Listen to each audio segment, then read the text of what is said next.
I'm going to say something I probably should consider not saying. Oh, say it.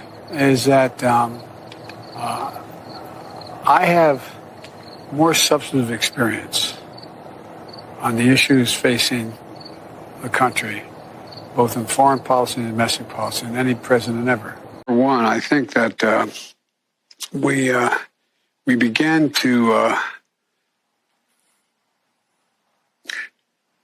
The Vice President of the United States, Vice President Harris. How's she doing? You're almost 2 years in. How's she doing? She's doing great. She is first of all, she's smart as hell. She has a backbone like a ramrod, and she has enormous integrity. And but if you take a look out there, there isn't any public figure that is, 60% favorable ratings. I mean, most of the, but she is doing a great job, and she is really, really thoroughly informed, and particularly on areas of foreign policy and national security issues. And so I find her to be extremely, extremely well qualified and a great asset.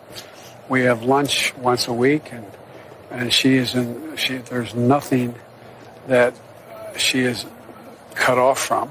I have not made that formal decision, but it's my intention to run again. And we have time to make that decision. Dr. Biden is for it. Mr. President. Oh. Dr. Biden thinks that, my wife thinks that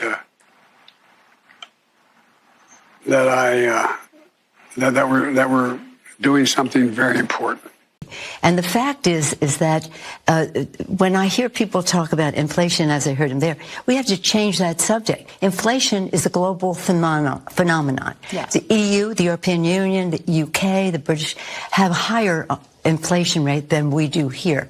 It's not, the fight is not about inflation, it's about the cost of living. But on things like sending, those $1,400 checks, putting cash out there. That's right. I mean, didn't that end up contributing to inflation? Do you have any regrets about the bills you passed and how you structured them? No, absolutely not, because that was necessary for people to survive. Our purpose was that it was inflationary. But the point is that when you reduce unemployment, it's inflationary. That is a fact. Why don't the American people, according to the surveys, trust Democrats, but instead trust Republicans? Well, let me just say you talked about what you perceive to be a change in momentum. Let me just tell you what I have seen over this past month. I don't subscribe to what you said, that they don't trust us. The fact is that in the last few weeks, the Republicans, recognizing now that they have a problem in this election, and you all have been telling them they're going to win for like a year and a half, but they're seeing what's happening on the ground. So they have placed unlimited money into these races with unlimited fact, misrepresenting what the reality is. And it takes its toll. There's just no question. We won't have unlimited. We'll have to have enough. But we have to fight that perception that they're putting out there about inflation. To play devil's advocate here, if I'm a swing voter out there, a young voter, a working class voter, and I hear your message, I think, but you guys control everything. Democrats control the House and the Senate and the White House. Inflation is really high, and I'm having a tough time making ends meet. Why should I vote for you again? Well, we have exactly half the votes in the Senate, and a tiny majority in the House.